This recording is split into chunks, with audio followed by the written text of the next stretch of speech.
तपाईँले लेखाइलाई हामीले गर्ने यो कार्यक्रमलाई तपाईँले सहमति दिएकोमा तपाईँले हामीलाई कोअपरेसन गरेकोमा एउटै गोर्खा एउटै रगत एउटै खुन भएर तपाईँ हाम्रो साथमा खडे हुनु भएकोमा तपाईँलाई धन्यवाद दिन चाहन्छु। म फेरि पनि म तपाईँलाई समस्त यहाँबाट काम कुरोहरू छोडेर सबै व्यवस्थापनलाई तपाईँको व्यवस्थापनलाई सबैलाई तपाईँले छोडेर तपाईँ हामीसँग यहाँ जोइन भएकोमा तपाईँलाई धन्यवाद दिन चाहन्छु। यो आजको प्रोग्राम मुख्यमानमा दार्जिलिङमा भएको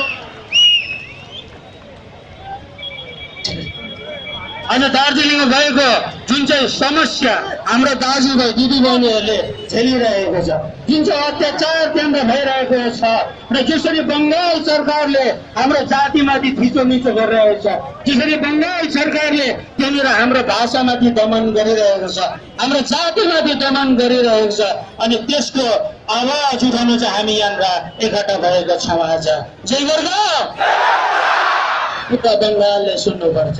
जय गोर्खा, अझै बङ्गालले सुन्नुपर्छ।